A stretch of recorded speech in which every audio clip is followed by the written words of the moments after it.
Hi, it's William with the Grand Duke Dmitri Diary Series 1921. We are making progress with our road trip with Chanel and Dmitri.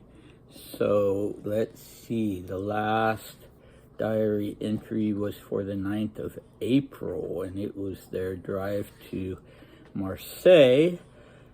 And they had kind of a long day on the road from Monte Carlo to Marseille. The weather was so bad that it took longer maybe than it would have otherwise. Coco got, she was very sad. She had a melancholy experience seeing the place where her former lover, Boy Capel, had died in a car accident. And the two of them stopped in Toulon and had a nice walk, and then they arrived at Marseille in the evening. Okay, and so that's where we are initially today. We're going to do two diary entries, one in Marseille, one in Lyon. And the drive from Marseille to Lyon will involve a lot of little towns that they go through, and so I'm going to have to try and pronounce those names, so please bear with me.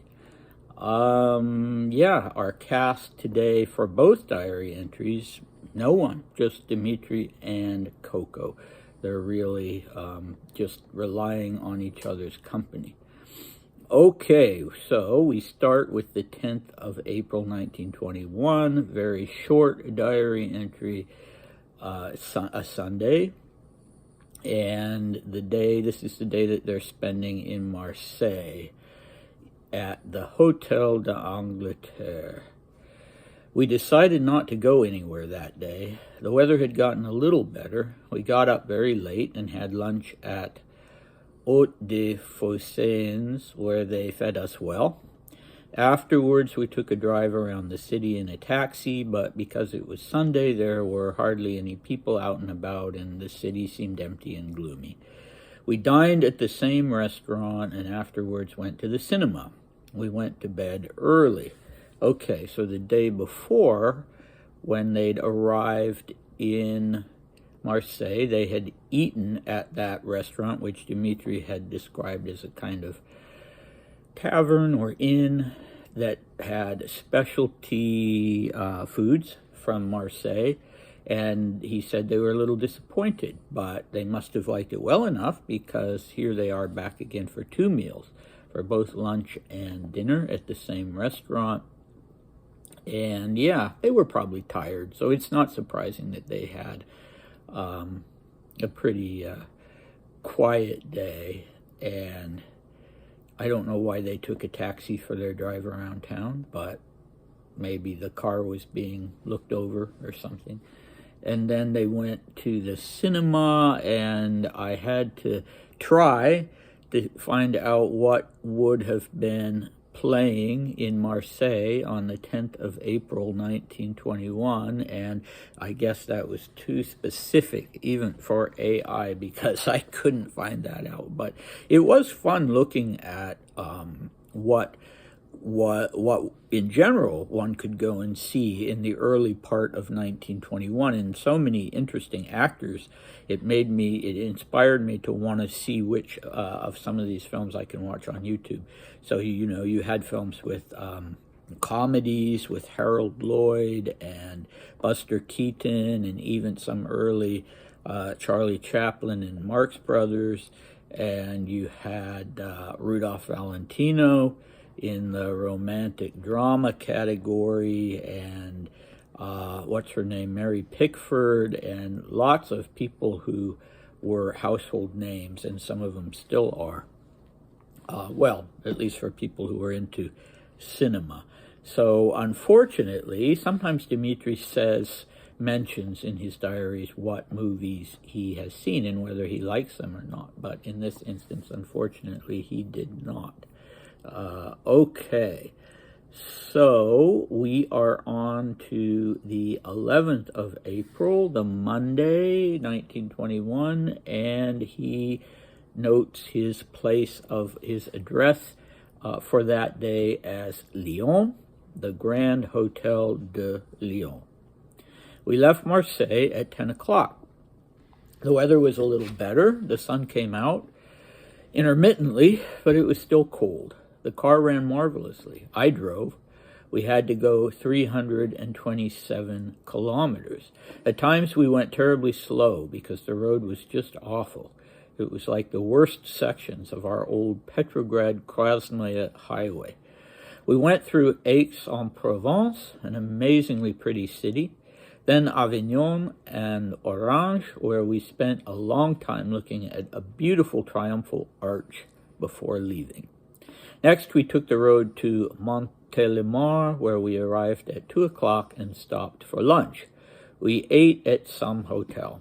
Afterwards, we continued on the road through Valence, Tain, T-A-I-N, and Vienne. And finally, having suffered 2 flat tires, we arrived in Lyon at 7:30 in the evening. We tried 2 hotels, but there were no vacancies, so on the recommendation of the Michelin guide, we stayed at the Grand Hotel de Lyon. It was a second-rate establishment, but that's all right. One could manage there. It was very pleasant to sink into a hot bath.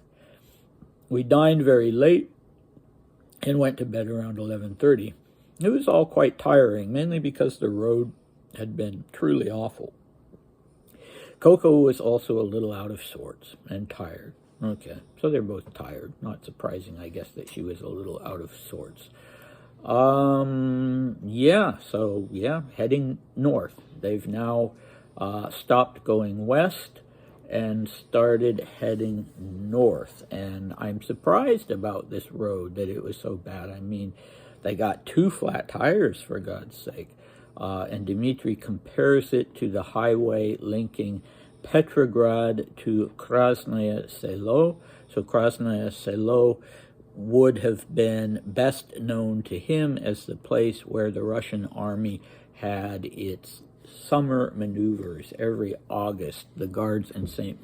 Petersburg Military District, everybody encamped in Krasnoye Selo, and it was not only a chance to practice some military skills, it was also a big social occasion. And in fact, I think that was where Nicholas II was initially introduced to Kshestinska, because everybody went out to Krasnoye Selo to watch the maneuvers, and there were performances and all kinds of fun things. But apparently, nobody got around to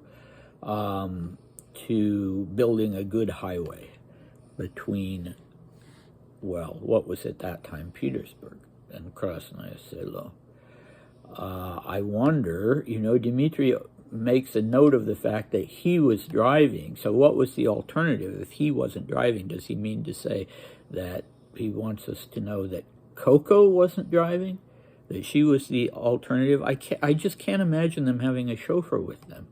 I already am confused about where the valet and the maid are, but it's hard to picture 3 servants sitting in the back of the car, and Dmitri has been driving all along. And I think if they'd had a chauffeur, they wouldn't have taken a taxi, probably, to drive around Marseille. I don't know, maybe. But anyway, assuming he was alone with Coco, he had to change the tires. And I guess that was a skill that you probably, when you learned how to drive, you learned how to change tires back then, because I think flats were fairly frequent. That was a huge car, though. I wouldn't envy him that task. Okay, so they clearly had no hotel booking. They had not asked the hotel in Marseille to make a booking for them, or telegraphed or phoned ahead. So they stopped at 2 hotels. First, I was looking at Lyon hotels, and there are some very grand ones. One, I can't remember the name of it, but it has the word for God in it, Dieu, and it looks like an extraordinary place.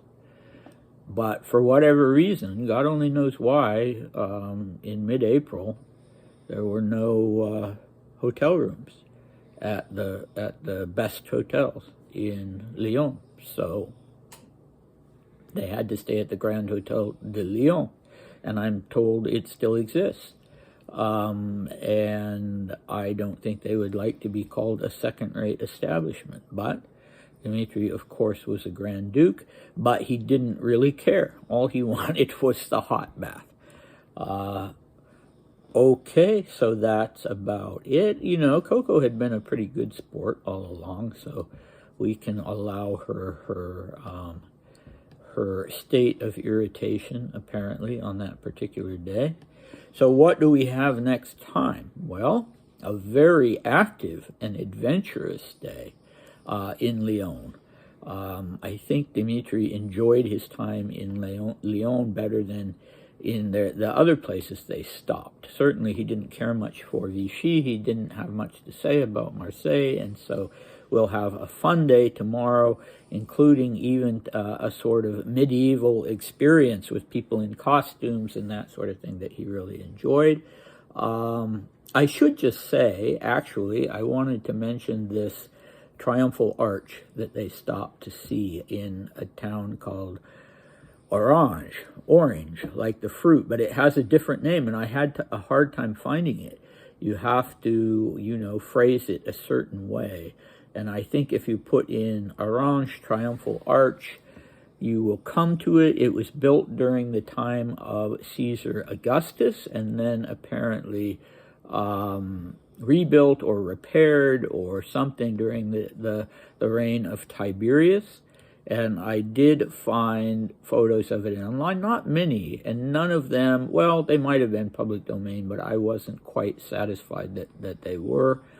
I don't want to step on anybody's toes, so the thumbnail today is just going to be a beautiful cameo of Caesar Augustus. But I would guess it was Dmitri's idea to stop in this town to see the triumphal arch specifically, because that was the sort of thing that he really loved. And the frieze on the triumphal arch is really, truly worth looking at. So have a look at that online if you can find it. Yeah, and as I said, tomorrow will be a fun and active day. I think they'll finally be rested enough to enjoy themselves a little. So I will see you then, I hope. Bye.